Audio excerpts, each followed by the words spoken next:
It's a new year and we've got lots of awesomeness to talk about.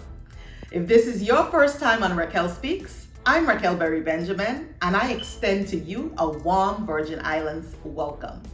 On this channel, we talk any and everything to end generational poverty and build generational wealth within families.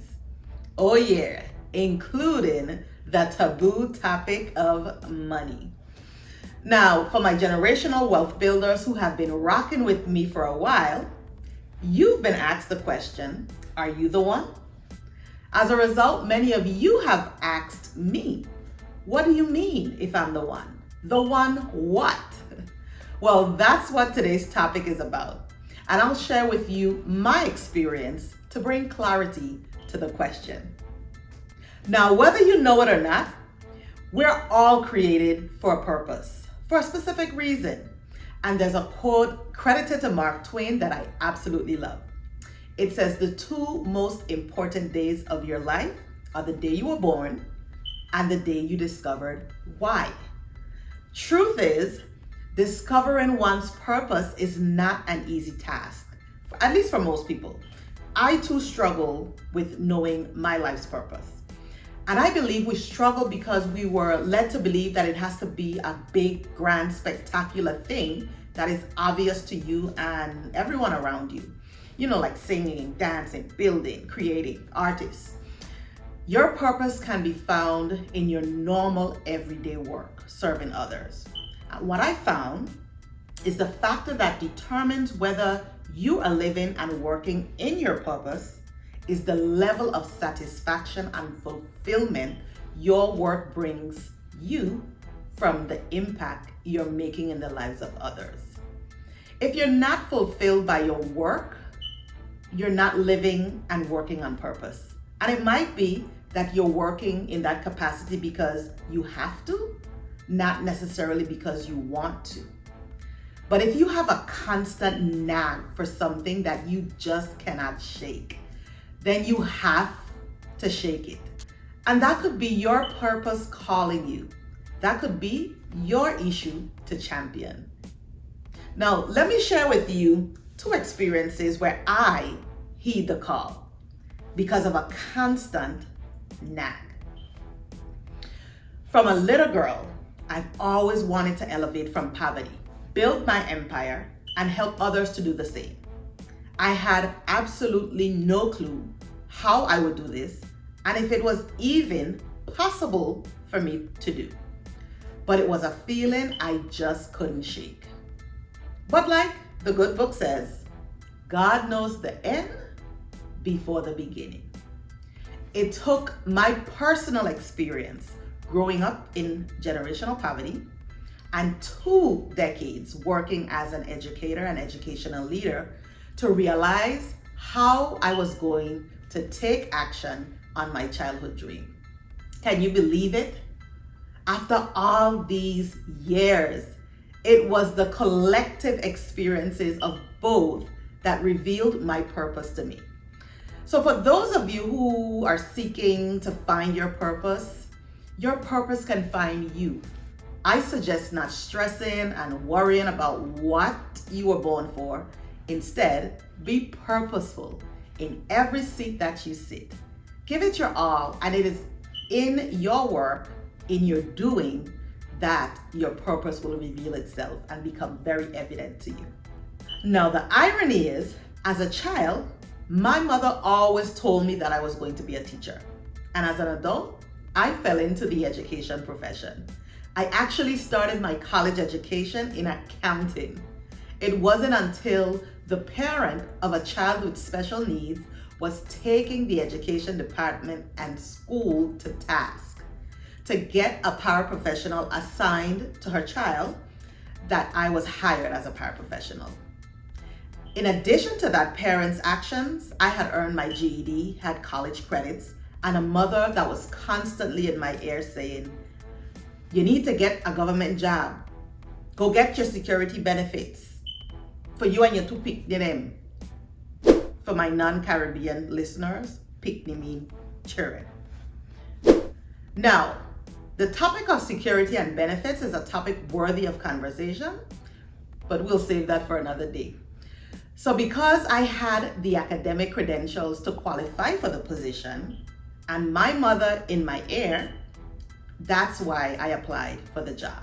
So thanks, Mom.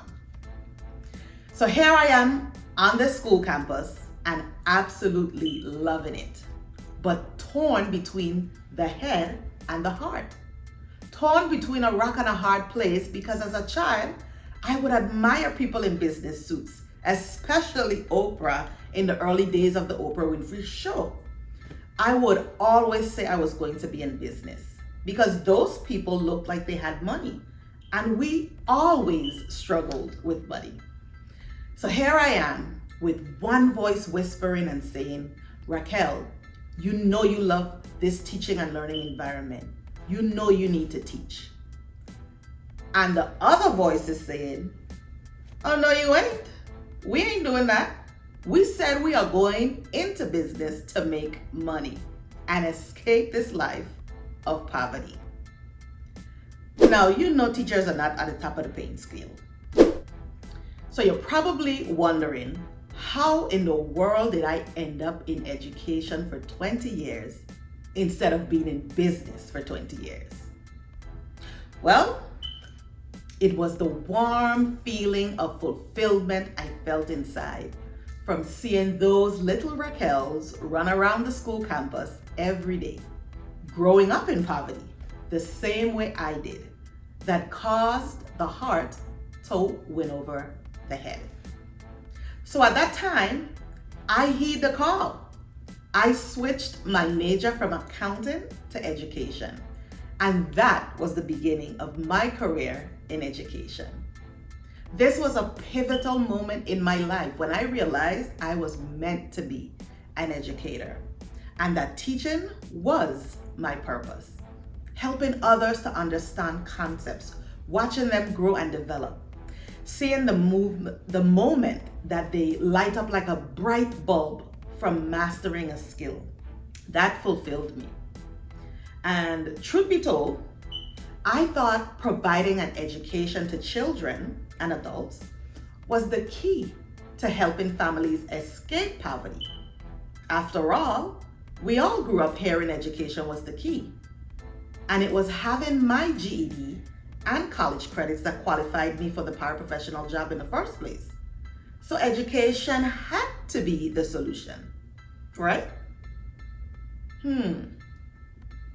What I quickly realized was formal education was the starting point that laid the foundation. It was only one part of the equation to help people escape poverty. What I observed in my career was with every passing year, children were receiving an education from some form of schooling. They were graduating from high school, going off to college, and enrolling in the military, entering the workforce, and eventually entering into adulthood and the real world. But the poverty rates and their poverty reality were not changing, including me. I fell into the same trap. Go to school, get good grades, go to college, get a good paying job to provide for you and your family. Have you heard it? I think you have.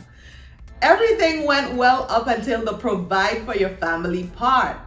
Because in those days, I was always a day late and $1 short, always landing on broke. I eventually connected the dots. I realized that it was because the number one factor that determines if a person is in poverty is the number one factor that is not being taught in homes, schools, and communities, and that is money. The topic of income is mainly mentioned in the infamous words, get good grades so you can go to school, go to college, and make good money to provide for your family.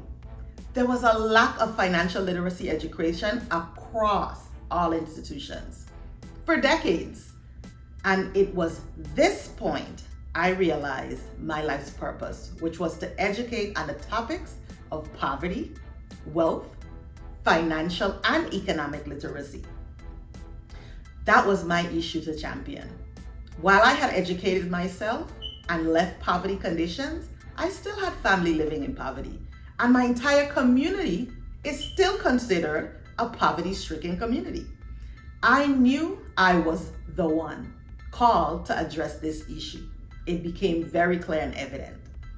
So while serving as an educator, I started my own personal education on the topic of money and how it works. I had declared it to myself, and I had joined the many who came before me and who were already on this journey to eradicate poverty, and decided this was going to be my life's work. So after serving as Commissioner of Education, I heeded to the call again. I knew it was time for me to commit to my mission full time.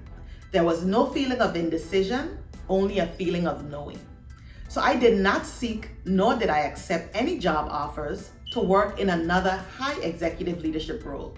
Instead, I acquired the education and credentials and started my own entities to help me accomplish my mission. Things like from starting a nonprofit, for-profit, and to this very YouTube channel to have conversations and bring awareness and offer solutions around the topics. Hey, if you made it this far, what are you waiting on? Go ahead and hit the subscribe button. You know how this works. It's an algorithm thing. Be sure to like, share, and hit the notification bell so you don't miss any of my uploads. New videos will drop every other Sunday. And don't forget, leave me a comment or question. I'd love to hear from you. All right, let's get back to the show. So my friends, what is that one thing that constantly nags at you? It appears as a tap on the shoulder, a whisper in the air, or a thought that frequently comes to mind. It's a feeling that rises within you to the point that you feel compelled to take action. It is usually the result of an attitude, belief, or behavior that leads to a bigger problem that needs to be addressed to avoid its continued growth. Remember, when something won't let you rest, it's your problem to solve. As it relates to my cause, ironically, January is National Poverty Awareness Month, a month dedicated to raising awareness of those in poverty and how to combat it. So in recognition of National Poverty Month, I offer you a simple but necessary first step to combat poverty in your family. Be the one to lead a discussion with your family on the topic to bring awareness that will one day lead to inspired action.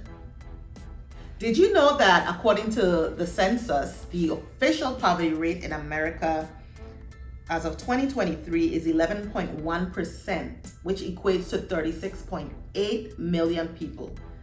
That is 36.8 too many people that have health issues, underperforming in school, among other things. So have you thought about how poverty affects your family? Do you feel you are the one called to end generational poverty and build generational wealth in your family? If you are, stay locked in. You don't want to miss any of my upcoming videos. They're guaranteed to challenge your beliefs and perspective on poverty and wealth. Will you heed the call? Are you the one?